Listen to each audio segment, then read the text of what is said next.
네, 여기 도표 보시면은 이제 마지막으로 3% 정도, 3% 정도 CPI 지수를 찍고 그 다음에 이제 한 번 또 오르고 또 한 번 또 오르고. 그러네요. 그러면 결국에는 물가가 지금 진정이 되지 않고 다시 오르고 있다. 뭐 이런 지금 얘기거든요. 맞아요. 당장에 주유소만 가보더라도 지금 뭐 기름값 계속 어. 또 오르고 있죠. 국제유가가 맞아요. 90달러 선에서 지금 왔다 갔다 하고 있어요. 음, 왜냐면 얘네들이 이제 또 이제 오펙이라든지 얘네들 또 단합해가지고 그렇죠. 예, 또 공급을 공급을 줄이고 있어요. 어. 그러니까 이제 단기적으로 유가도 오르기 때문에 유가가 오른다라는 건 모든 물가가 오른다. 뭐 이렇게 생각을 하시면 돼요. 왜냐면 뭐 꽃을 키우더라도 뭐 불을 떼거든요.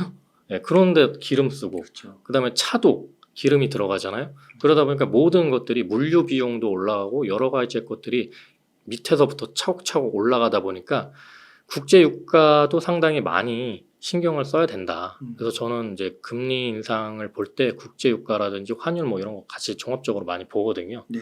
네, 그러다 보니까 뭐 환율도 지금 좀 올라가고 조금씩 있어요. 계속 오르고 있잖아요. 그러니까 맞아요. 수입 물가도 오르죠. 맞아요. 그러니까 지금 밖에 나가서 외식하면은 좀 부담스럽다. 이런 생각이 들어요. 그 환율이 이렇게 오르는데 네네. 외국인들이 한국에 들어올 이유가 없을 것 같아요. 그럴 수 있죠. 네. 아무래도 좀 뭐 베트남 시장이나 인도 시장 쪽으로 지금 자금이 조금 많이 또 흘러가고 있다고 해요. 왜냐하면 중국을 대신할 새로운 이제 공장들이 거기에 이제 지어지고 있잖아요. 그래서 우리나라는 사실 그런 거를 극복하기 위해서는 기술 개발에 힘써야 된다. 남들이 따라오지 못할 만큼의 기술 개발을 통해서 우리나라의 경쟁력을 키워야 된다. 그렇게 생각이 들고요. 정부에서도 아무래도 그런 부분에서 뭐 인공지능이라든지 2차 전지라든지 뭐 반도체 디스플레이는 기본이고요. 뭐 그런 식으로 지금 많은 신경을 쓰고 있는 것 같습니다. 금리 인상이 한 번 더 남았을 수도 있고 네네. 아니면 뭐 동결이 된다 해도 네. 고금리 시대가 좀 장기간 네네. 예상보다는 지속될 수 있는 거고 네네. 그렇게 보시는 건데 그러면은 언제쯤 좀 뭐 턴어라운드라고 할까요? 네네. 2,500, 뭐 2,400까지도 네네. 갔었는데 네네네. 언제쯤 이렇게 다시 올라갈 수 있을까요? 일단 지금 연준에서 한 11월쯤에 0.25% 정도의 금리 인상을 할 거라고 저는 예상을 하고 있고요. 네네네. 금리 인상을 한 번 더 하게 되면은 증시가 아무래도 조금 더 출렁일 수 있는 가능성이 있겠죠. 거의 말이잖아요. 11월이면. 그러다 보니까 야 이게 조정이나 아니면 박스권으로 좀 이번 연도에 마감을 하지 않을까 그런 생각이 들고요. 반도체 시장도 보면은 하반기까지는 어렵거든요. 예, 예. 일단 이제 자세하게 얘기를 드릴 거지만 재고 문제라든지 여러 가지 것들로 인해서 지금 반도체 시장도 좋지가 않잖아요. 그러니까 그 시장이 풀리려면 내년 상반기 정도는 돼야 좀 풀릴 거기 때문에 그런 여러 가지 요소를 생각했을 때 증시도 한국 증시도 이번 연도까지는 그냥 박스권이나 아니면 조금 더 조정이 오거나 뭐 그럴 수 있을 것 같다 그런 생각이 듭니다. 일각에서는 또 내년 초에는 네. 또 지연된 미국의 네네. 경기 침체가 또 올 수도 있다라는 뷰도 네네. 있더라고요. 네네. 그때 또 못 가는 거 아니에요? 그때 만약에 또 뭔가 변수가 생긴다면 못 갈 수도 있겠죠. 예. 근데 사람이라는 게 그러잖아요. 계속 이렇게 경기 침체가 되고 사람들이 어려워지고 이러면 폭동이 일어난단 말이에요. 그래서 어떤 희망이 생겨야 되잖아요.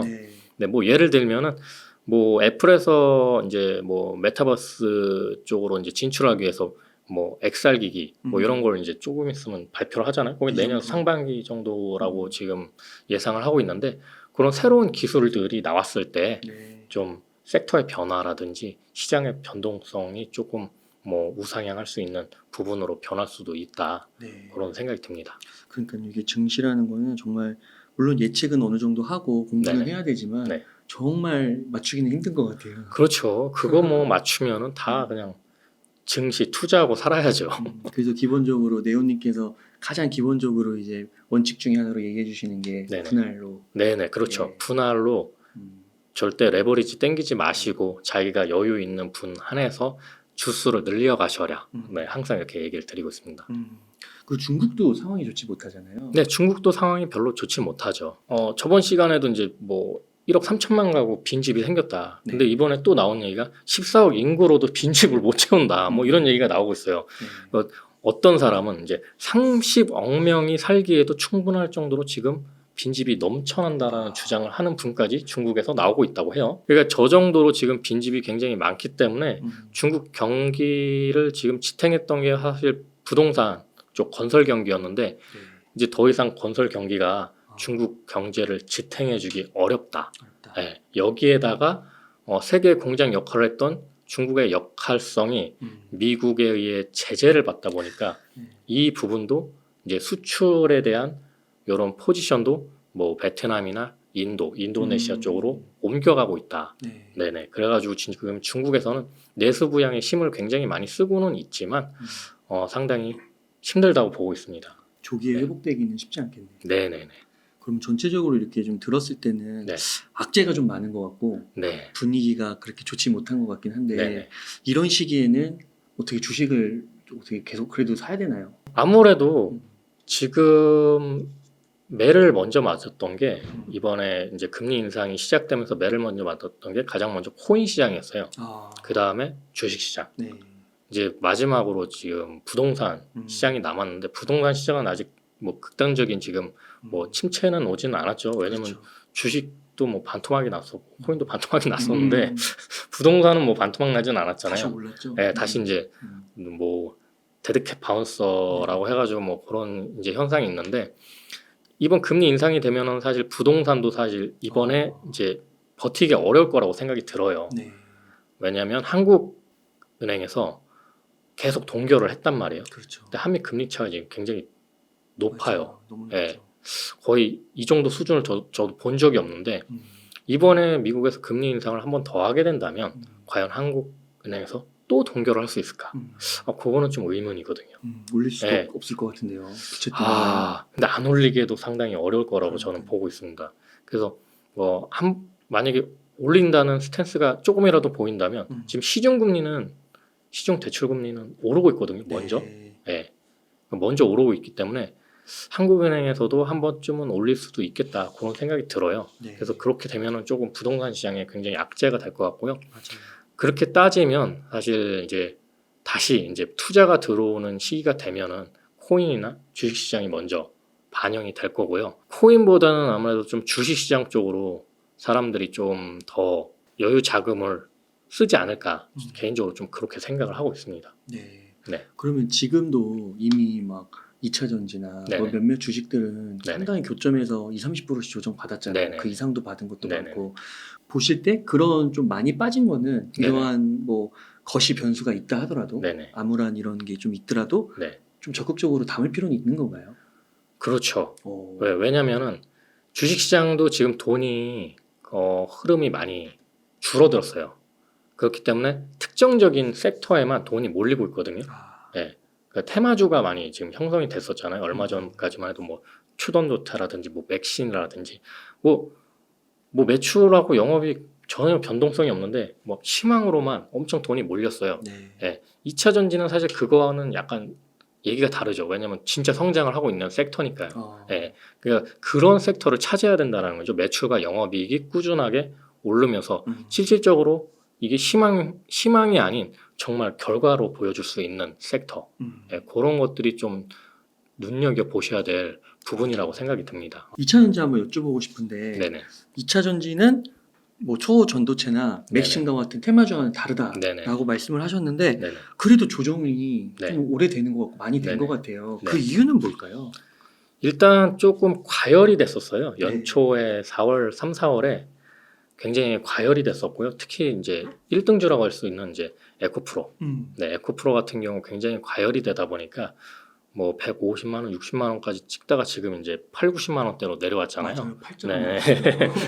사실 얼마 전까지만 해도 8, 90만 원까지만 가도 와, 장난 아니다라고 네. 했었거든요. 뭐 주가 자체가 10만 원대였었잖아요. 그러다 보니까 이게 뭐 8, 9배 오른 건데 그게 막 15배까지 막 올라버리니까 너무 과열이 된 거였죠. 그래서 그런 과열이 어느 정도 해소가 되는 구간이라고 생각이 들고요. 하지만 이 2차 전지의 섹터가 죽지는 않았다. 라고 얘기를 할 수 있는 게 네. 이거는 뭐 경제 상황으로 설명을 할 수 있는 거는 아니라고 생각이 들어요. 네. 그러니까 자동차의 패러다임이 바뀌는 거죠. 내연기관차에서 친환경 차로. 예. 그렇다 보니까 이게 경제적으로 봤을 때 음. 이게 내연기관 차보다 전기차 비싸잖아. 보조금 받아도 비싸잖아. 이렇게 생각한다고 사람들이 안 사게 만들진 않는다라는 거죠. 네. 그럴 거였으면 정부 보조금을 주지도 않았을 거고요. 네. 2차 전지 회사들이 이렇게 막 엄청난 투자금을 땡겨가면서 음. 투자를 하지도 않았겠죠. 네. 돈이 안 되는 거니까요. 그렇죠. 예. 근데 이 패러다임이라는 게 바뀌었기 때문에 2차 전지 섹터가 죽지 않고 지금은 그냥 조정일 뿐이라고 생각이 들고요. 뭐 얼마 전에 영국 같은 경우는 뭐 2035년으로 늘렸잖아요. 2030년에 내연기관 차 안 만든다고 그랬는데 2035년으로 늘렸어요.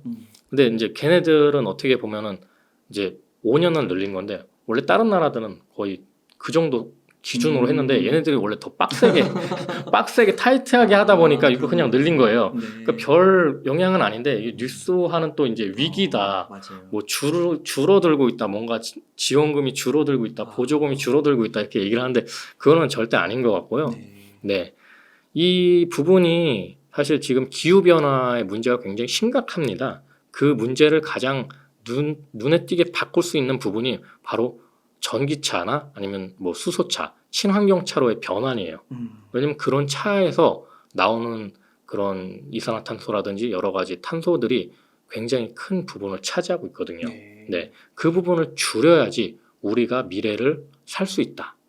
그렇기 때문에 이 부분은 패러다임의 문제지 경제적인 부분으로 비싸니까 경제가 어려워지니까 전기차 안 팔릴 거다. 이렇게 다가가는 거는 조금 아니라고 본다라는 거죠. 그럼 어떻게 보면은 2차 전지 주요 네. 주식들 많은 관심을 받았던 네네네. 것들 조정을 많이 또 받았잖아요. 네. 그럼 지금은 분할 매수 기회일 수도 있겠네요. 이제 떨어질 때마다 분할 매수로 들어가시는 게 좋을 거라고 저는 생각이 듭니다. 네네. 그러면 에코프로 BM을 한번 여쭤보고 네네네. 싶은데 에코프로 BM도 조정을 상당히 받았더라고요. 거의 네네네. 뭐 반토막 거의 난 것 같은데 네네네. 에코프로 BM도 괜찮을까요? 뭐 에코프로 BM도 뭐 조정 줄 때마다 모아가는 거 나쁘지 않다고 생각이 듭니다. 이제 에코프로 같은 경우에는 지금 어떻게 보면은 이제 에코프로 그룹 자체가 양극재 세계 1위까지 지금 올라온 상태고요. 지금 현재 캐파로는 국내에서 1위이기 때문에 네. 이 부분이 어떻게 그렇게 될 수 있느냐 봤을 때는 이제 클로즈드 루프 에코시스템이라고 해가지고 네. 시스템화를 했어요. 생산을 스마트 어. 로봇으로 교체를 하고 그러니까 물류 비용이라든지 아니면 이제 생산 비용, 인건비도 많이 절약이 되고 그러다 보니까 이제 이익률을 높일 수가 있죠. 그래서 저런 방식을 많이 지금 다른 경쟁사들도 채택을 하고 있고요. 뭐 포스코 퓨처엠도 마찬가지로 저런 방식을 지금 따라가고 있습니다. 그래서 에코프로 같은 경우에는 지금 18만 톤 규모로 2차 전지용 양극재 시장 점유율 1위인데 뭐 어떻게 보면 뭐 양극재로 보면 에코프로 BM이겠죠. 네, 근데 이제 투자적인 부분에서는 에코프로에서 지금 진행을 하고 있고요. 포항 블루밸리 캠퍼스를 포함해서 2028년까지 양극재 생산 능력을 71만 톤까지 이제 확보해 나간다는 계획이에요. 지금은 18만 톤이고요. 네, 지금은 18만 톤. 4배네요. 네네네. 와. 그러니까 성장성이 굉장히 높아질 거라고 보고 있는 거고요. 저 71만 톤까지 확보해 나간다라는 건 얘네들이 뭐 그냥 아무 계획 없이 늘려가는 건 아니고 어느 정도의 그렇죠. 수급 물량을 계산됐습니다. 계산을 하고 저렇게 늘려가는 거라고 생각하시면 되고요. 이제 다음으로 보실 게 포스코입니다. 포스코 밸류체인을 보면 포스코 그룹 같은 경우는 2030년까지 연간 100만 톤의 양극재 생산 능력을 갖추는 걸 목표로 해요. 더 높네요. 그러니까 이제 에코프로 그룹 같은 경우는 2028년에 약간 좀 기준을 해서 71만 톤, 포스코 같은 경우에는 2030년까지 해서 연 100만 톤. 그러니까 어떻게 보면은 국내 업체 중에서는 포스코 그룹이 가장 큰 캐파 계획을 가지고 있다라고 보면 되고요. 제가 이제 에코프로 그룹보다 이제 포스코 그룹 쪽을 좋게 보는 이유는 뭐냐면 이제 저렇게 수직 계열화하는 거는 비슷하지만 포스코 쪽에서 좀 더 강력하게 하고 있는 부분이 뭐냐면 광물 자원까지 확보를 해서 리튬 가격 변동성에서 더 유리한 부분을 차지하고 있기 때문입니다. 그러니까 이제 에코프로 그룹도 물론 이제 광물 자원을 확보하기 위해 굉장히 노력은 하고 있지만 아직 포스코 그룹을 따라가기에는 어렵거든요. 네, 포스코 그룹은 이제 예전역부터 아르헨티나 염호도 투자를 해왔고요. 그다음에 호주에서 필바라 쪽하고 연계해가지고 광산 개발을 해서 수급을 이제 광석 수급을 받고 있고요. 그런 걸 이제 단기간에 따라가기에는 좀 어렵다고 보고 있고요. 요즘에 이제 리튬 가격이 변동성이 굉장히 심하잖아요. 그러니까요. 그러니까 높아졌든 낮아졌든 음. 이 변동성을 줄이는 게 굉장히 중요합니다. 음. 그래서 이 다른 회사들, 그러니까 뭐 에코프로 같은 경우는 주 고객이 원래는 삼성 SDI였잖아요. 삼성 SDI였는데 지금 포스코 표처엠 같은 경우에는 정해진 고객사가 없어요. 다 달라 그래요. LG 에너지 솔루션, 삼성 SDI, SK온 이노베이션. 뭐 다 달라고요. 그러다 보니까 심지어 뭐 저희 GM이라든지 뭐 같이 합작 회사 얼티엄캠도 만들고 그러잖아요. 네. 그래서 심지어 뭐 완성차 업체들까지도 달라고 하니까 이런 부분을 봤을 때 포스코 그룹이 확실히 광물 자원에서 앞서가고 있다. 이렇게 보고 있는 거죠. 아, 그렇군요. 그 여기 앞에서 보니까 네네. 그래도 에코프로나 네네. 포스코나 네네. 보니까 이게 클로즈드 루프, 그러니까 뭔가 닫힌 그 네네네네. 자체적으로 내부에서 다 네네. 하겠다. 내부에서 이제 다 해결을 하겠다라는 거죠. 이게 루프로 돌리겠다는 네네네. 거잖아요. 상당히 그래도 잘 돼 있네요. 두 개 잘 기업들이. 돼 있는 거죠. 와. 네, 이런 시스템을 해외에서는 좀 따라오기는 힘든 것 같고요. 그러니까. 요게 이제 어떻게 보면 로봇 음. 자동화가 받쳐줘야 되거든요. 시스템하고 네. 그런 게 우리나라가 좀 앞서가기 때문에. 아. 네, 그리고 저희는 또 그 산업 로봇은 이미 잘했다고. 네네네. 그래서 뭐 포스코 같은 경우는 포스코 DX 쪽에서 그거를 담당하는 걸로 알고 있거든요. 그래서 네. 거기에도 물량이 굉장히 지금 자체적으로 많이 늘어나고 있죠. 그래서 그 이제 2차 전지 조정을 받으면서 네네. 그 2차 전지를 좋게 보시는 분, 안 좋게 보시는 분이 좀 갈리긴 하더라고요. 요즘에 네네네. 전문가분들 가운데서도. 네네. 그런데도 그 많은 분들이 포스코홀딩스는 그래도 네. 좋게 보시더라고요. 조정을 그렇죠. 받았어도. 왜냐면 리튬을 어. 직접 수급할 수 있는 기업이니까요. 네. 그러면 에코프로를 좀 질문드리고 싶은데 네네. 지금 주가가 100만 원은 깨지고 한 8, 90만 원대잖아요. 네네. 에코프로도 이 정도 주가면은 뭐 분할 매수 접근하기 괜찮다고 보세요? 더 내려갈 수는 있을 거란 생각은 들어요. 네. 네, 그래서 차라리 에코프로보다는 포스코홀딩스나 포스코 퓨처엠을 매수하시는 게 더 낫지 않을까 그런 생각이 들고요. 네, 지금 현 상황에서는 아까 얘기한 것처럼 현재 이제 18만 톤 규모로 국내에서는 탑이고 네. 세계에서도 이제 양극재 기업 1위이기 때문에 원래는 유미코아가 1위였죠. 네, 그런데 이제 에코프로에서 이제 공격적으로 증설에 나서면서 지금은 이제 에코프로가 1위인데 지금 현재 기준으로 봤을 때는 밸류가 에코프로가 더 높아야 되는 게 맞지만 사실 에코프로 BM하고 포스코 퓨처엠 양극재 기업 두 개를 비교했을 때 시가총액은 포스코 퓨처엠이 더 높아요. 그렇죠. 시장에서도 일단 포스코 인정. 퓨처엠을 더 인정을 한다라는 거죠. 그렇죠. 네네. 주가적으로 봤을 때. 네네네. 아, 그렇군요. 지금 생산량이 엄청 많잖아요. 네네네. 막 그 아까 70만 톤, 네네. 72만 톤, 100만 톤 이런데 네네네. 공급처가 얘기도 좀 나오더라고요. 그게 지금 왜 얘기가 나오냐면요. LFP 배터리 때문에 그럽니다. LFP 배터리를 이제 생각해 봐야 될 문제인데요.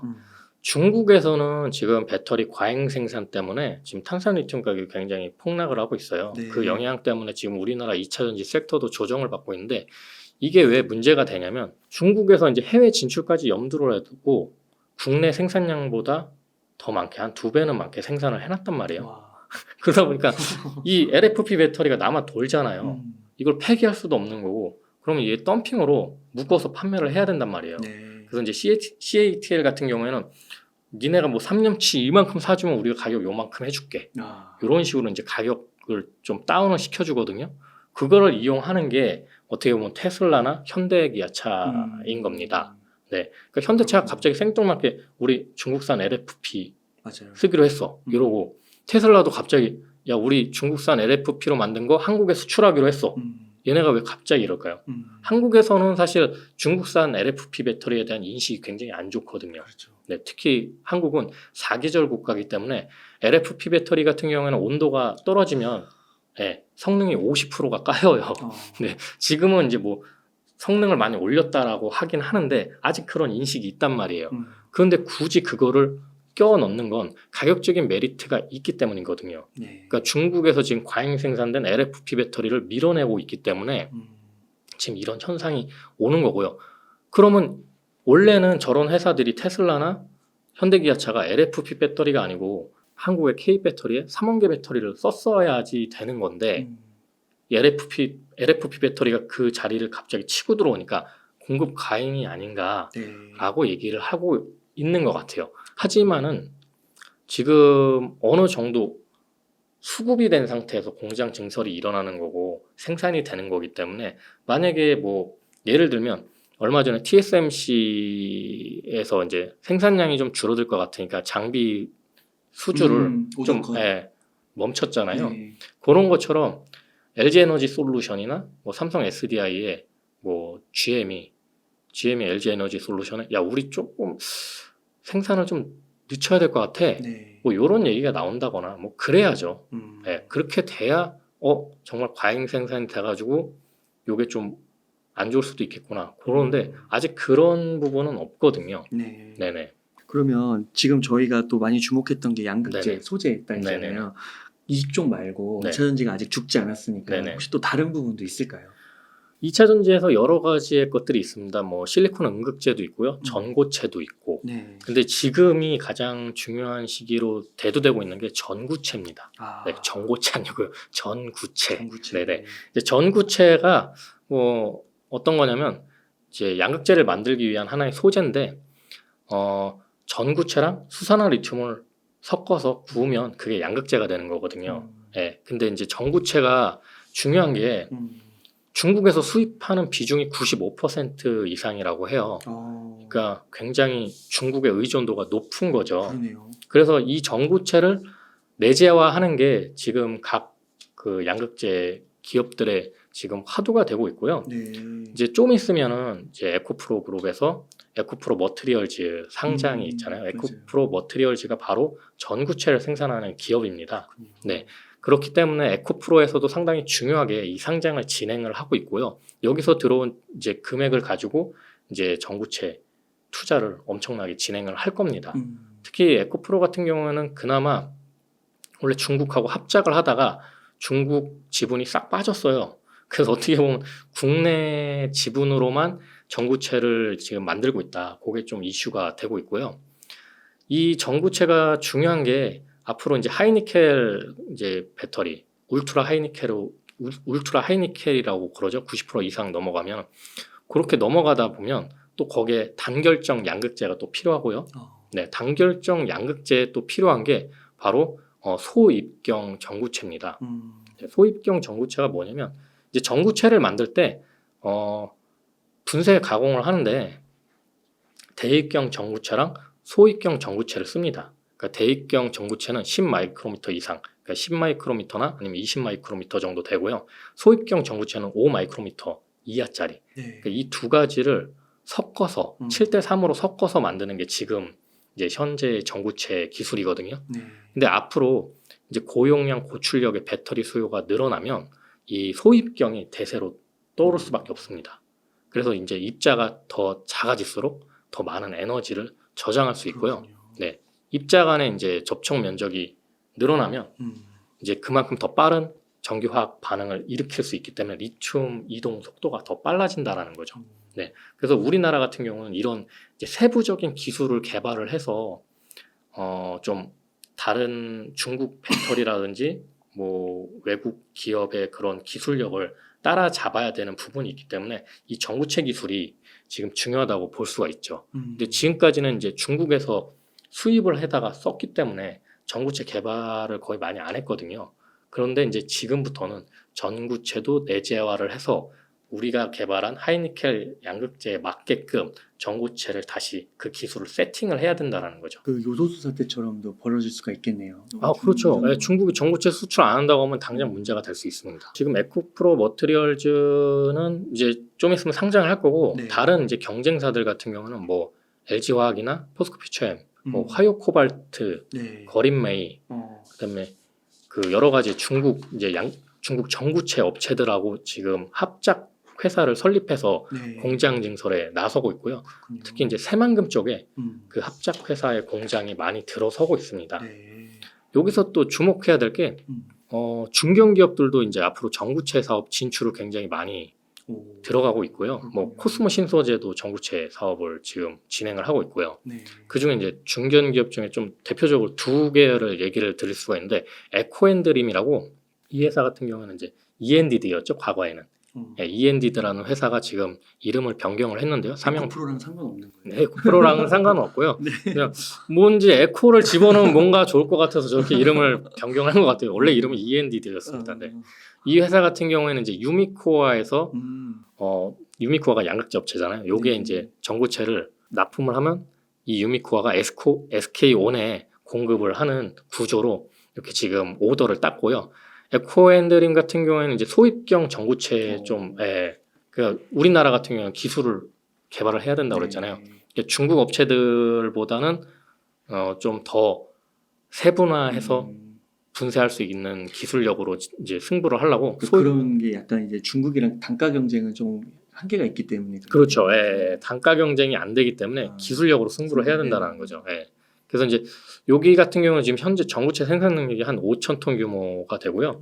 좀 있으면 이제 새만금에 2025년까지 2만 5천 톤 규모의 전구체 생산 능력을 확보할 거라고 지금 발표를 했습니다. 저 정도 양이면 뭐 체감적으로 어느 정도 이렇게 되는 건가요? 글쎄요, 저것도 많은 양은 아닙니다. 네, 많은 양은 아니고 지금 뭐 포스코 퓨처엠 같은 경우 뭐 그런 이제 대기업들 양극재 업체 같은 경우에는 전구체 생산 능력이 10만 톤 정도 정도 늘리고 있습니다. 네. 그리고 밑에 보시면 뭐 미래나노텍 제가 전에도 계속 이야기를 하고 있는데 중국 허난켈롱 뉴에너지사와 MOU 체결을 했고요. 요 회사가 이제 전구체 전문 기업입니다. 그래서 앞으로 1,000억 원 투자해서 올해 4분기 중에 이제 전구체 공장을 착공한다고 발표를 했고요. 2025년에 1만 톤 전구체 생산 능력을 확보하고 향후 5년에 생산 규모 5만 톤까지 확대를 한다고 해요. 근데 저 뉴스를 봤을 때 기술 개발을 지금 현재 포스코 퓨처엠과 같이 해 나가고 있는 것 같습니다. 그래요? 2년 전부터 지금 준비를 하고 있다라고 뉴스에는 얘기를 하더라고요. 그 포스코 퓨처엠하고 같이 이제 좀 발을 맞춰서 가는 것 같고요. 포스코 퓨처엠 같은 경우에는 전구체를 내재화 지금 하고 있는 계획적인 부분에서 한 80% 정도 아마 계획으로 할 거예요. 그럼 만약에 20%가 남잖아요. 그런 부분을 이제 미래나노텍 같은 이제 중견기업에 맡겨서 생산을 하려고 하는 것 같아요.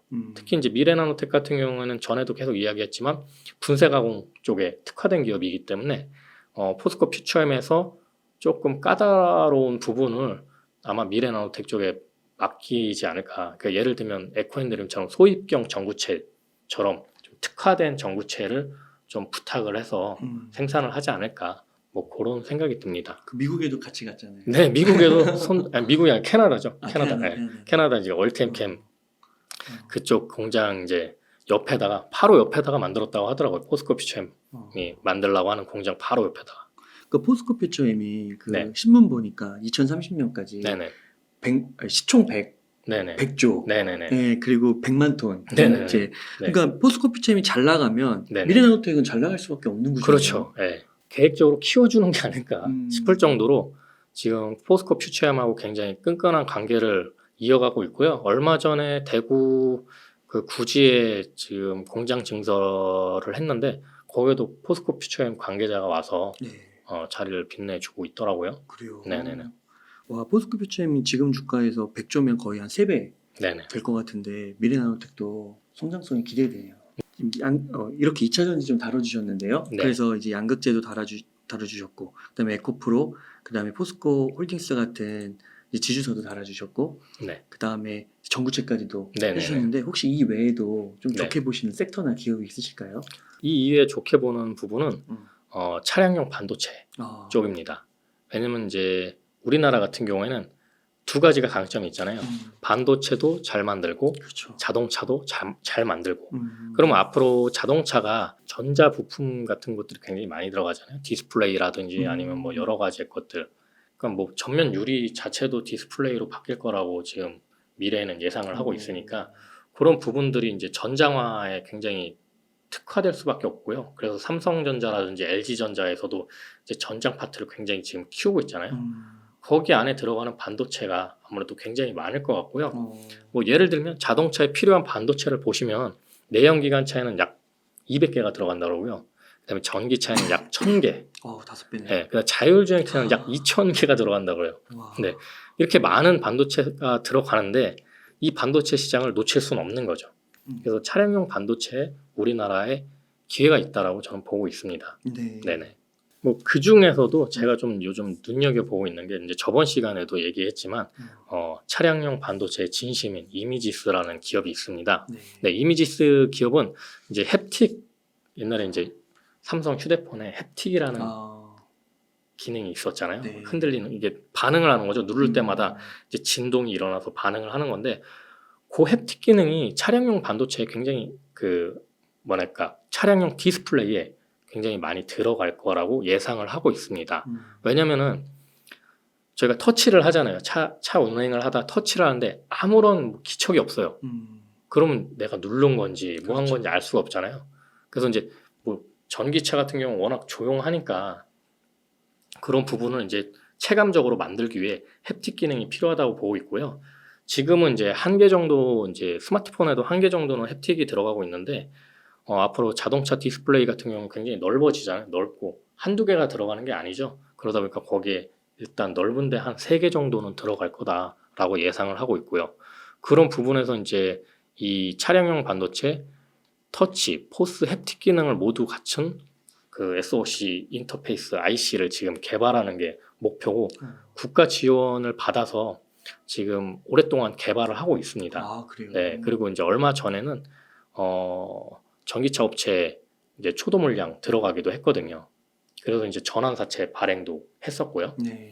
그래서 지금 제가 처음에 나왔을 때 주가가 한 2,500원 왔다 갔다 했는데 5,000원 간다고 하셨어요? 네, 근데 4,000원, 4,000원 간다고 하셨어요? 지금 2,500원 넘어가지고 어저께는 거의 상한가 한번 찍더라고요. 와. 근데 오늘은 좀 한 10% 정도 조정을 받은 것 같긴 한데 네.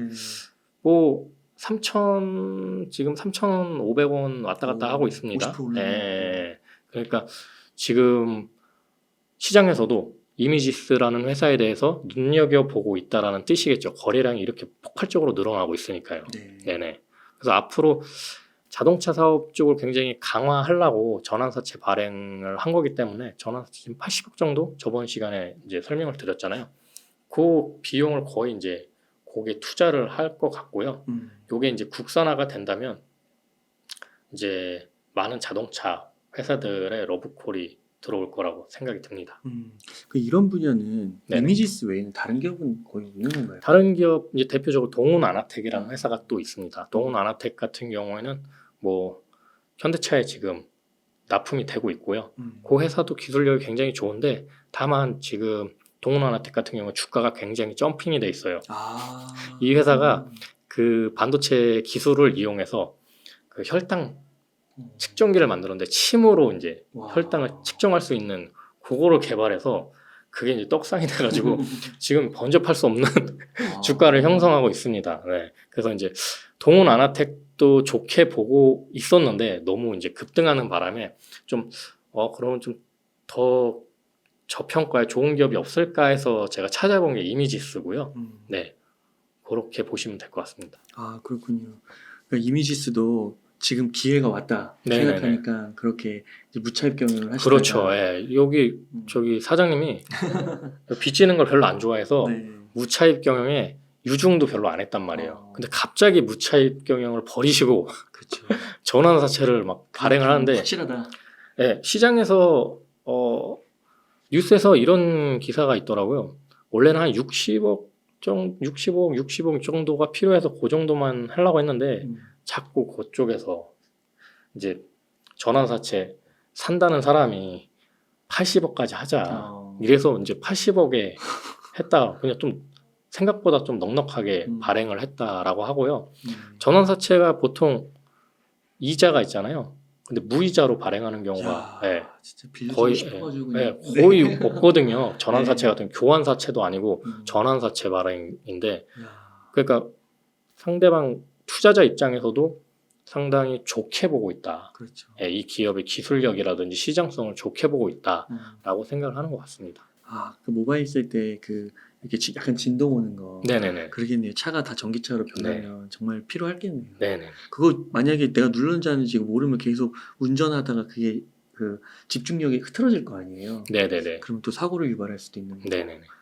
3개 정도, 3배가 늘어나는 거니까. 그리고 이런 부분들이 또 로봇에도 적용을 시킬 수가 있거든요. 어. 네, 뭐 체감형이기 때문에 햅틱 기능이 체감형이기 때문에 그런 걸로 해서 로봇하고 이제 체감형으로 연결을 시킬 수도 있기 때문에 얼마 전에 로봇 관련돼서도 그런 뉴스가 좀 나오더라고요. 전체적으로 좀 전기차 수요가 네. 국내에선 좀 줄었다고 하는데 네. 또 테슬라는 굉장하더라고요. 사람들이 살려고 하는 거. 네네. 그리고 또 유럽에서는 지난달 대비 100% 늘었다고 그러고 네네. 미국은 60% 늘었다고 네. 그러고 그래서 테슬라인데도 주가는 한 30% 조정받은 것 같고 네네. 어떻게 보세요? 테슬라가 중국에서 가격 할인을 시작을 했어요. 네. 네, 가격 할인을 이제 공격적으로 시작을 해서 그게 한국까지 이제 영향을 주고 있는데 테슬라는 이제 어떻게 보면은 전기차 기업이라고만 보기에는 굉장히 어렵습니다. 네, 왜냐하면 이제 테슬라의 인공지능을 개발하기 위해서 슈퍼컴퓨터 도조를 돌리고 있고요. 여기에다 이제 테슬라 차 말고도 테슬라 봇을 지금 개발을 하고 있잖아요. 와, 점점 성능이 좋아지고 있더라고요. 영상 보니까 대단하더라고요. 네네네. 점점 성능이 좋아지고 있어요.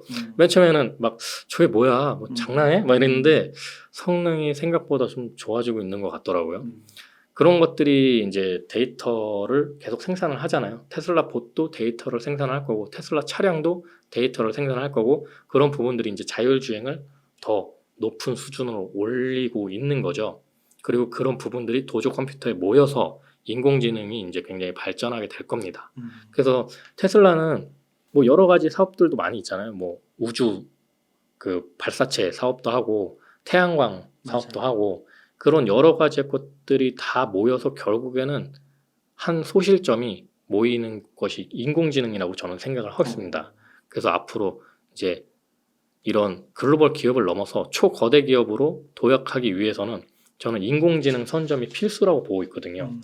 거기에 거의 선두 진입하고 있는 기업이 테슬라다. 그렇게 생각을 하고 있고요. 얼마 전에 이제 테슬라 뭐지 그 모건 스탠리인가 골드만삭스인가 그런 얘기를 했었잖아요. 테슬라 그 도조에 대해서 이야기를 하면서 맞아요. 그런 부분이 테슬라 자율주행이 굉장히 중요하다라고 이야기를 하면서 이제 갑자기 또 주가가 폭등을 했잖아요. 그래서 제가 저번에도 이제 누누이 이제 웅달님하고 얘기를 하면 테슬라 얘기를 하면 테슬라는 그냥 기업이 아니다. 인공지능으로 간다.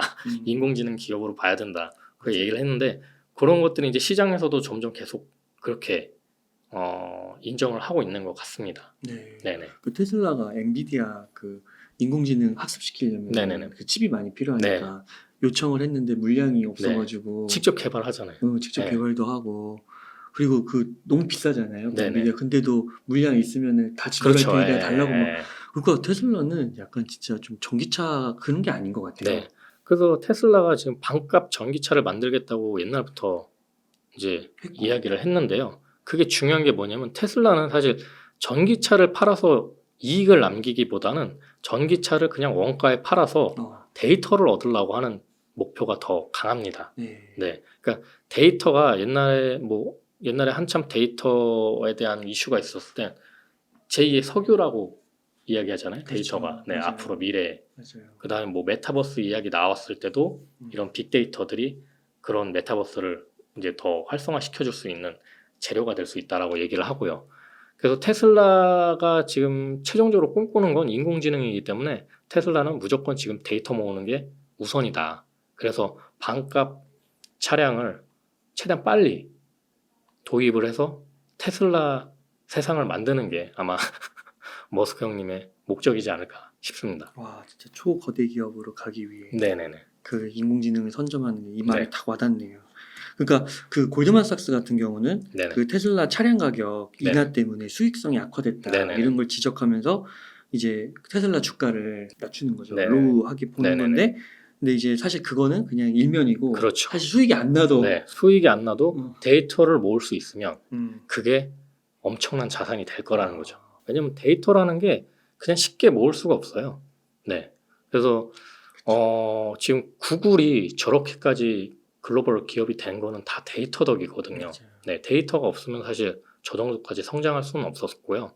우리나라도 보면 카카오나 네이버가 저렇게 성장할 수 있는 것도 다 데이터 덕분이거든요. 그러니까 플랫폼을 통해서 데이터를 끌어모았기 때문에 그게 큰 힘이 된 거죠. 처음엔 돈이 안 되잖아요. 그러니까 카카오톡 처음 했을 때 수익이 안 났잖아요. 근데 결국에는 데이터가 모이다 보니까 수익이 생기고 기업이 커지고 뭐 여러 가지 많이 지금 사업들을 많이 하고 있잖아요. 테슬라도 이제 그런 걸 지금 꿈꾸고 있다라는 거죠. 그러니까 처음에는 그러니까 시드머니를 벌기 위해서 전기차를 비싸게 팔았단 말이에요. 그러니까 남들 안 만들 때 나는 이렇게 비싸게 만들어서 나는 수익을 남기겠다. 이런 전략이었는데 네. 이제 어느 정도 수익권이 생겼고 투자금이 들어오다 보니까 야 그럼 우리 임은 안 남겨도 우린 무조건 데이터를 가져와야 돼. 데이터가 생명이니까 그런 식으로 가고 있다라는 거죠. 와, 뭔가 생각하는 레벨이 좀 네. 다른 것 같아요. 좀 그렇죠 아무래도. 네. 진짜 뭐 엄청난 산업들을 다 유기적으로 엮는 것 같기도 하고 네네. 정말 어디까지 이 판이 연결되면서 커질지 네네. 정말 테슬라가 물론 또 미래에 뭐 어떻게 좀 잘못될 수도 있는 거지만 네네. 되게 흥미진진한 것 같습니다. 재밌는 게 이제 차체를 만들 때도 다이 캐스팅으로 해서 한 번에 빡 찍어내는 걸 지금 개발했단 말이에요. 기가플스인가? 네네. 그러니까 그게 다 따라한다고 하잖아요. 지금. 네, 지금 뭐 현대차도 그거 도입하려고 하고 있고 남들 하기 전에 먼저 해서 단가를 지금 낮추고 있는 거잖아요. 그럼 만약에 단가를 낮춰서 내연기관차 정도까지 만약에 단가를 내린다면 보조금이 없어도 테슬라 차량이 팔릴 수도 있다라는 거예요. 그거 무슨 테슬라 모델 2인가요? 그건 또 엄청 싸던데요. 2천만 원대인 것 같은데. 아무래도 인도에서 생산하는 앞으로 신모델이 굉장히 좀 저렴하게 나올 거다라고 지금 예상을 하고 있고요. 이제 뭐 얼마나 저렴해질지는 시장에 나와봐야 알겠죠. 지금은 아무래도 좀 보조금 영향을 받아서 전기차가 지금 판매가 되고 있고 반값 전기차가 나온다고 해도 시기는 좀 걸릴 거라고 보고 있습니다. 왜냐면은 2030년까지 우리나라 기업들도 지금 오더를 받아서 증설을 하고 있잖아요. 그럼 2030년까지의 지원금이 어느 정도 집행이 될 거라고 예견을 하고 움직이고 있는 거기 때문에 반값 전기차, 그러니까 내연기관차 정도 싼 내연기관차 정도의 싼 전기차가 나오려면 시일이 좀 걸릴 거다. 네, 그렇게 생각이 듭니다. 네. 그 다음에 또 하나의 이슈가 반도체인데요. 네네. 그 증권사 리포트를 보면 최선호주로 네. 반도체를 많이 꼽더라고요. 네네네. 반도체 시장은 좀 돌아섰나요? 어떻게 보세요? 제가 이거 작년부터 얘기 드렸는데 사면 안 된다. 반도체는 재고를 봐야 된다. 재고. 재고가 네. 있나요? 그래서 반도체 재고 자산 추이를 제가 한번 조사를 했는데 삼성전자랑 SK 하이닉스 두 개를 이제 조사를 했는데 2023년 1분기에 삼성전자 31조 9,481억, 2023년 2분기에 33조 6,896억 는 거예요? 늘었죠. 2분기가 최악이었어요. 네, 사실 2분기가 되게 굉장히 최악이었고요. 그러니까 생산은 계속 하고 있는데 팔리지 않으니까 재고가 는 그렇죠. 거군요. 재고가 쌓이는 거죠. 와. 네. 그 SK 하이닉스 같은 경우는 1분기에 17조 1,822억, 2분기에 16조 4,200억.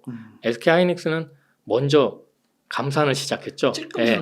그렇다 보니까 이제 먼저 줄은 거예요. 근데 삼성전자는 감산을 안 했단 말이에요. 안 하다가 이제 나중에 마지막에 이제 뭐 감산이라고 해야 되나? 뭐 일단 뭐 정비를 한다고 하고 이런 식으로 감산 아닌 감산을 진행을 했어요.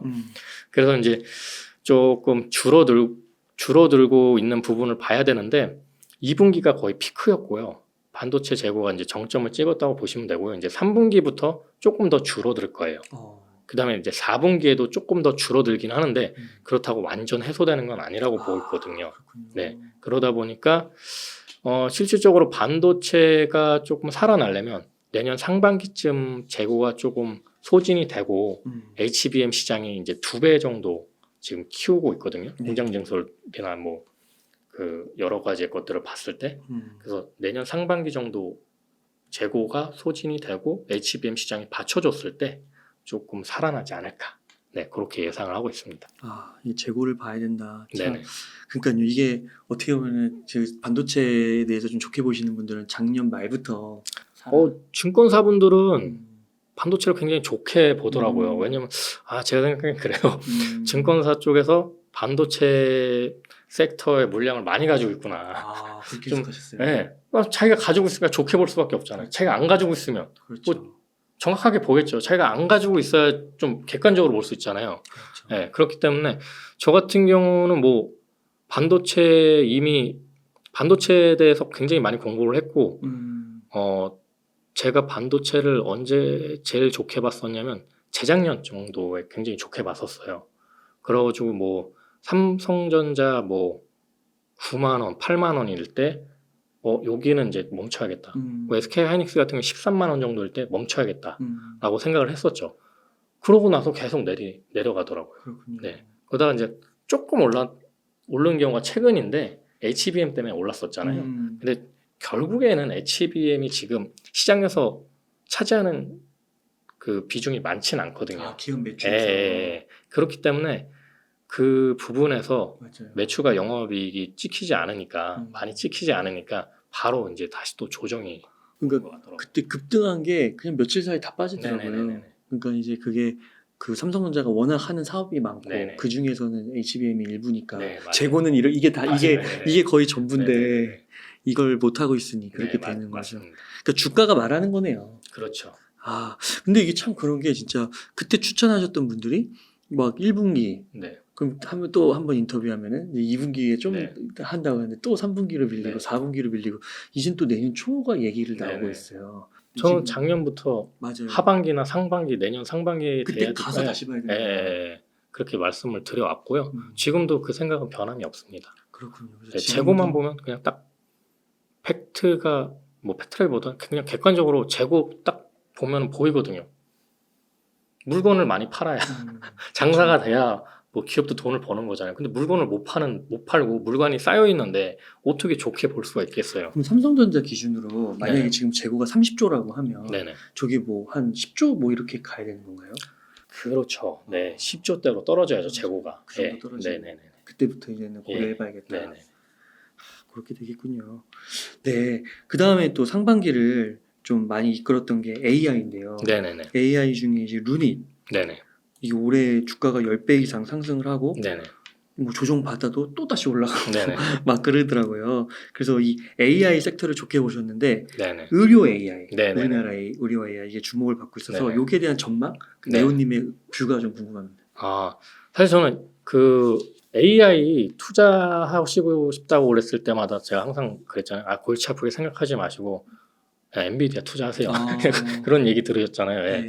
근데 한국에서 조금 그래도 강점이 있는 게 의료 AI라고 생각을 합니다. 제가 왜 이런 생각을 하냐면 여기 이제 잠깐 보시면 KBS에서 그 방송을 했었던 건데 외국인이 이제 한국 와서 생활을 하는 거예요. 근데 몸이 막 미국에서 몸이 아프면 병원을 못 간대요. 돈이 너무 많이 되니까. 네, 돈이 너무 많이 되니까 병을 못 가니까 그럼 뭘 먹냐? 뭐 어떻게 하냐? 타이레놀. 열나도 타이레놀. 부러져도 타이레놀. 화상 입어도 타이레놀. 그런 얘기를 하세요. 그래서 한국 의료가 최고다. 뭐 이런 얘기로 마무리를 하시는데 한국 의료 시스템이 굉장히 잘 돼 있습니다. 그래서 미국 의료 시스템의 문제는 굉장히 많죠. 그래서 오바마 케어 이런 것도 나온 거고. 그래서 이런 의료 쪽에서 정보 데이터가 아무래도 한국이 양질의 데이터를 가지고 있습니다. 네, 그래서 이 양질의 데이터로 이제 한국이 의료 AI에서는 조금 선두권을 갈 수 있지 않을까 생각이 들고요. 하지만 뭐 주가를 보면 너무 과열돼 있다. 뭐 그런 생각이 들어요. 뭐 얼마 전에 제 채널에서도 이제 그 구독자분이 물어보셨는데 룬이 어떠냐고 그러시길래 너무 과열됐다 얘기를 드렸어요. 직접적으로. 왜냐면 뭐 매출이 뭐 100억. 근데 뭐 마이너스 뭐 적자죠, 지금. 적자자 몇십억 적자예요. 그러면 이게 언제까지 적자가 이어질지도 모르고요. 이게 언제 턴어라운드 될지도 몰라요. 진짜 희망으로만 뭐 시총이 2조가 넘게 지금 형성이 된 건데 굉장히 과열된 거죠, 이건. 결과가 나오지 않았기 때문에. 그러니까 이렇게 될 거다, 저렇게 될 거다. 여기랑 뭐 FDA 승인을 받았다, 뭐 했다. 그거는 그냥 진행 상황이지 그걸로 인해서 수익이 일어난다라는 건 아니거든요. 네, 그렇기 때문에 지금은 굉장히 너무 과열되어 있는 상태라서 사실 주가적으로 보면은 좀 어렵지 않나 생각이 들고요. 이제 희망적으로 봤을 때는 좀 상당히 좋은 부분이다. 왜냐면 데이터 중에서도 의료 데이터는 우리나라가 강점을 가질 수 있기 때문에 그런 부분을 볼 수가 있고요. 뭐 개인적으로 저 같은 경우에는 딥노이드라고도 있어요. 네, 뷰노, 딥노이드 뭐 이런 회사들이 있는데 딥노이드 같은 경우에는 이제 제가 직접 이제 저 사장님 제 구독자 분이시라서 개인적으로 만난 적이 있어요. 네. 그래서 식사를 하면서 직원들하고 같이 만났는데 굉장히 바쁘시더라고요. 막 돈 이렇게 어떻게 좀 투자 마련하시려고 상장 전에 만났는데 굉장히 분주하게 돌아다니시고 좀 인상이 깊었던 게 의사들이 굉장히 폐쇄적이라고 그래요. 그래서 이제 병원마다 돌아다니면서 저희 제품 이런 게 있는데 저희 시스템 이런 게 있는데 좀 써보시고 좀 교류도 하고 좀 이제 같이 발전시켜 보자 했는데 너무 안 된 거예요. 그래서 직접 병원을 하나 만들었다고 그러더라고요. 병원을 하나를 이제 세워가지고 거기서 이제 데이터를 이야, 이제 대박이다, 진짜. 쌓으면서 의사들한테 직접 보여주는 거예요. 우리가 이렇게 해서 이런 성과를 내고 있다. 써보지 않으렴? 이런 식으로 하니까 좀 통하더라는 거예요. 그러고 나서 그 얘기를 듣고 나서 이제 얼마 뒤에 상장을 하시더라고. 상장한다고 그러셨거든, 그 자리에서. 그래서 너 열심히 하시는구나. 그때 의료 데이터에 대해서 좀 많이 생각을 했었는데 그런 이제 계기가 돼서 그때 그런 생각이 들었죠. 우리나라는 그래도 의료 강국, 그러니까 시스템적으로 강국이기 때문에 AI에서는 좀 승부수를 던질 수 있겠다. 그런 생각이 들고요. 과거에 옛날에 이제 IBM 왓슨이 이제 의료 그 AI를 만든다고 굉장히 저희 가천대 병원인가 거기 네, 있더라고요. 도입도 됐잖아요. 근데 그게 제대로 정착이 안 됐었어요. 왜냐면 그때는 시스템적으로나 기술적으로나 조금 미비했던 것 같아요. 지금보다는. 근데 지금은 이제 챗 GPT나 여러 가지 인공지능 기술들이 개발이 되고 있고 반도체들이 굉장히 발전이 많이 하다 보니까 이제 시류가 진짜 개발이 될 수 있는 시류가 딱 오지 않았나. 네. 네, 그래서 이제 그런 것들이 이제 우리나라의 의료 AI랑 이제 결합이 돼서 좀 발전성이 좀 보인다고 볼 수 있고요. 하지만 아까도 얘기했지만 주가는 너무 과열돼 있다. 네, 루니 주가는 좀 너무 과열돼 있다. 이 PPT를 보면 네네. 데이터의 양보다 질이 중요한 경우라고 나오잖아요. 네네네. 이게 혹시 그 막 엄청나게 빅데이터를 구하는 데 있어서는 네네. 우리나라가 미국을 좀 쫓아가기는 사실 힘들잖아요. 힘들죠. 그렇지만 질이라는 거는 네. 약간 뭔가 그 의료 쪽으로 좀 이렇게 국한시키고 네네. 그리고 한국 사람들한테 좀 국한시키면 그거는 뭐 그닥 뭐 빅데이터 어떻게 그렇게 그런 식으로 보시는 건가요? 그러니까 제가 옛날에 이제 IITP라고 해가지고 국가기관하고 콜라보를 한 적이 있었는데 인공지능에 대한 영상을 만들었습니다. 근데 그때 이제 미팅을 하면서 우리 정부에서 이제 인공지능 개발을 어떻게 하는 로드맵 같은 거를 이제 같이 들었는데 우리나라에서 중점적으로 보고 있는 게 그겁니다. 미국하고 중국의 우리나라 데이터가 상대가 안 된다. 양으로 상대가 안 돼요. 그러니까 네, 그럼 우리는 질로 승부해야 된다. 그러더라고요. 그게 맞는 얘기거든요. 그래서 이제 그 질을 높이기 위해서 뭐 똑같은 사진을 뭐 10장, 200장, 뭐 1000장 이렇게 있으면 좋겠지만 더 많으면 좋겠지만 그냥 한 3, 4장으로만 해도 그거를 분석을 잘 하면 좀 질적으로 앞설 수 있는 부분을 만들 수 있다. 그래서 그런 기술을 개발하려고 우리나라 정부에서도 지금 중점적으로 그 부분을 보고 있고요. 제가 봐도 그게 맞는 것 같고요. 네. 그렇군요. 그 주담 전화 네. 막 그런 것도 자주 하세요? 얼마 전에 미래나노텍 미래나노텍 주가가 계속 떨어져가지고 주담하고 연락을 한번 했습니다.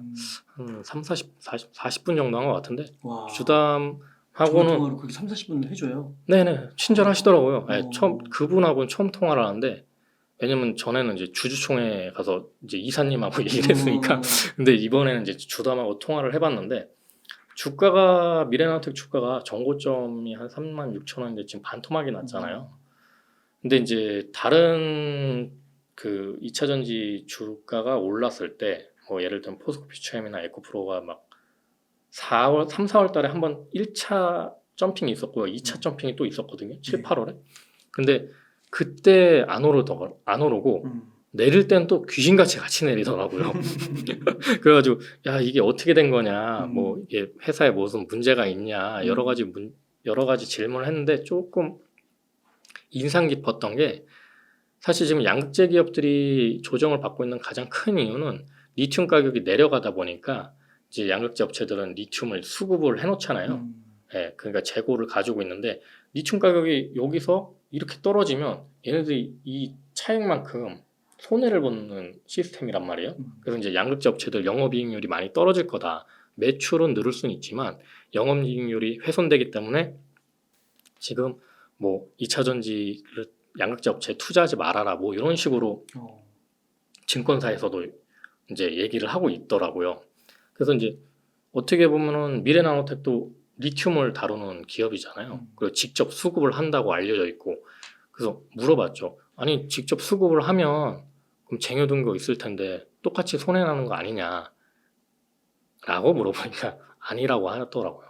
왜 아니냐 그러니까 자기들은 빠르면 5일 늦어도 한 달 안에 다 그냥 납품을 해버린다고 하더라고요. 그러니까 이게 리튬 가격이 뭐 떨어지기도 전에 일단은 납품을 해버리기 때문에 수요가 많은 그- 거예요. 뭐 수요가 많다기보다는 어느 정도 그 물량이 정해져 있기 때문에 그 물량은 그냥 바로바로 나간다라는 거죠. 그러니까 이제 리튬 가격 출렁이는 거랑은 거의 영향이 없고 오히려 환율이 문제가 된다고 하더라고요. 환율이 이제 떨어지거나 올랐을 때 그 환율 차이로 인해서 좀 손해나 아니면 뭐 이익을 볼 수는 있다고 하는데 리튬 가격에는 거의 영향을 안 받는다고 얘기를 들었고요. 그 다음에 뭐 두 번째는 투자금에 대해서 물어봤어요. 뭐 1,000억 정부채 하는데 1,000억도 더라고. 그 다음에 저기 캐나다에 공장 증설 하는데도 500억에서 250억이 또 늘었더라고요. 750억이 들어갔는데 이거 어떻게 된 거냐 물어보니까 750억이 된 거는 캐나다가 인건비도 비싸고 좀 그런 자기네들이 생각했었던 것보다 조금 가격대가 더 나갈 것 같다. 그리고 캐나다 같은 경우는 사실 그 퀘벡주나 캐나다 주정부에서 공장 증설할 때 지원금 엄청 많이 퍼주거든요. 그래서 그럼 미래나노텍도 받는 거냐? 포스코 퓨처엠이나 LG 에너지 솔루션처럼 지원 받는 거니까 그거는 공장 설계 들어가서 집행이 돼야 그때 알 수 있을 것 같다. 그렇게 얘기를 하더라고요. 근데 아무래도 지원금 받을 수는 있겠죠. 왜냐면 조그만 기업이라고 너네는 꺼져 이렇게 할 수는 없잖아요. 네, 국가적인 차원이나 주정부 차원에서. 그리고 이제 1,000억 들어가는 부분에 대해서 야 니네 1,000억은 어떻게 마련할 거야? 이렇게 물어보니까 일단은 유증은 하지 않는다고 하더라고요. 유증이나 뭐 전환사채 발행은 하지 않을 거고 최대한 이게 1,000억이 한꺼번에 들어가는 게 아니고 단계별로 들어가는 거기 때문에 자기네 선에서 충분하게 아마 마련할 수 있을 것 같고 투자자를 또 따로 이제 만들 수 있는 경우도 있고 뭐 여러 가지 그런 투자적인 부분은 감당을 할 수 있을 거라고 그렇게 얘기를 하시더라고요. 네네. 야, 그렇게까지 주담대를 다 하셔가지고 체크를 하시는 거군요. 네, 그럼요. 이렇게 왜냐면 제가 투자를 하기 시작하면 그 회사는 저와 마찬가지로 같이 제가 주인이 되고 같이 동행을 해야 되는 사이잖아요. 근데 뭐 아무것도 모르고 제가 돈만 넣어놓는다고 뭐그 회사가 뭐 성장하는 건 아니잖아요. 그럼 주가가 거의 반토막이 났는데 네네. 그래도 지금 괜찮다고 보세요? 전화 이렇게 하고 막 이러면서? 네, 왜냐면은 교환사채 발행을 미래나노텍에서 2차 발행까지 했는데 교환사채는 전에도 얘기한 것처럼 자기가 가진 자사주 주식을 가지고 이제 돈을 바꾸는 거란 말이에요. 1차 때가 17,000원대였고 2차 때가 19,000원 후반대였단 말이에요. 근데 지금 그 가격대보다 낮아진 상태잖아요. 그러니까 어떻게 보면은 지금이 좀 더 모아갈 수 있는 기회라고 저는 생각이 들고요. 남들을 2차 전지 섹터가 많이 오를 때 사실 미래나노텍 같은 경우 굉장히 좀 소외됐었다고 보고 있습니다.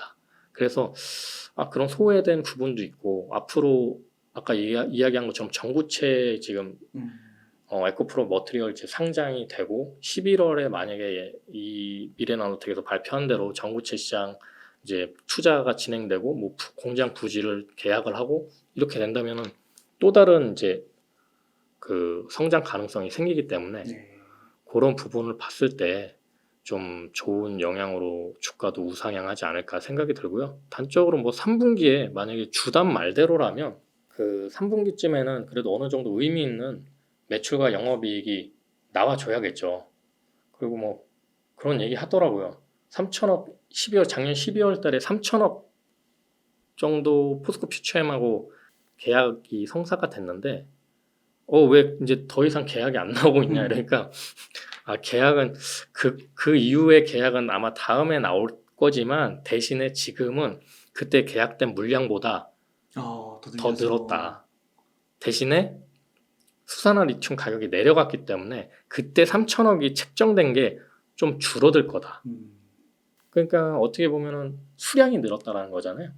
그러니까 리튬 가격은 개인이 어떻게 좌지우지할 수 있는 게 아니고 흐름이기 때문에 막을 수는 없는 거지만 어쨌든 납품 수량이 늘었다라는 건 굉장히 긍정적인 거고요. 이렇게 어려운 시기에 매출이나 수량이 늘어난다라는 건 굉장히 성장하는 거잖아요. 그래서 그런 부분이 3분기에 만약에 좀 나타났을 때 시장에서 그때서야 비로소 좀 인정해주지 않을까 뭐 그런 생각이 듭니다. 아, 굉장히 수고스러운 일을 하셨는데 이렇게 네네. 아낌없이 나눠주셔서 네. 감사합니다. 네.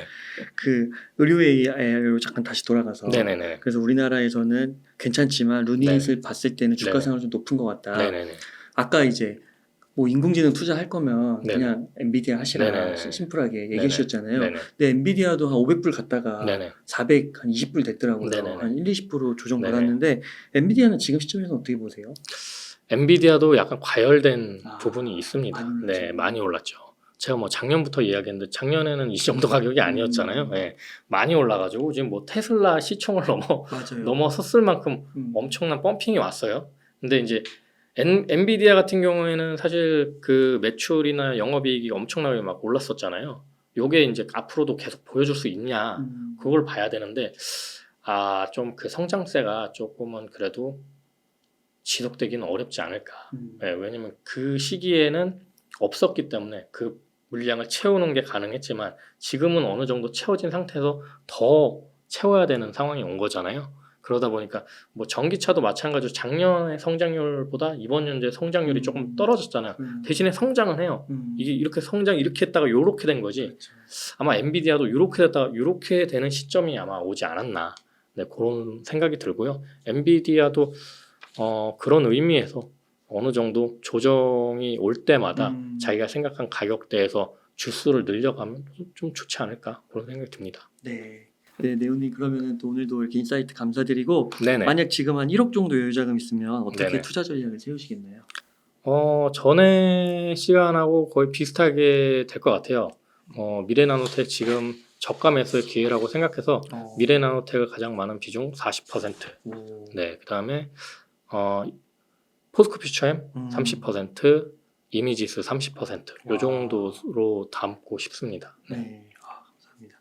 마지막으로 시청자님들께 하고 싶으신 말씀, 강조하고 싶으신 말씀 일단 부탁드릴게요.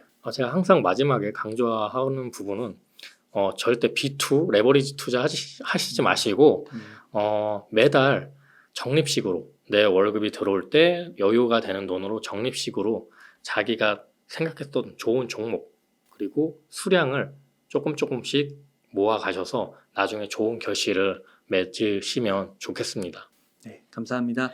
이렇게 해서 네오의 지식창고의 네오님을 모시고 이야기를 나눠봤습니다. 긴 시간 동안 유익한 사이트 많이 나눠주셔서 감사의 말씀드립니다. 오늘 고생 많으셨습니다. 네, 고생하셨습니다. 안녕하세요. 웅달책방 구독자 여러분, 웅달입니다. 이번에 진짜 돈이 되는 돈공부, 일명 고래 돈공부 스터디 모임을 열게 되었습니다. 국내 최고의 경제 전문가분들의 실용적인 금융 지식을 고래 돈공부에서 라이브로 만나보세요. 한 달에 총 6분의 연사를 실시간 라이브로 만나게 되는데요. 4분의 각 분야의 경제 전문가분들과 나는 공부로 부자가 되었다의 성정길 대표님, 그리고 저도 참여합니다. 여기에 함께 자신을 변화시키고 성장하고자 하는 다른 참여자분들과의 열정 가득한 커뮤니티 활동도 있습니다. 나 자신의 진짜 변화와 성장이 뒷받침되는 진짜 돈공부를 고래 돈공부 모임에서 꼭 경험해 보시길 바라겠습니다. 더 자세한 내용은 해당 영상 고정 댓글 링크로 남겨두겠습니다. 많은 성원 부탁드리겠습니다. 감사합니다.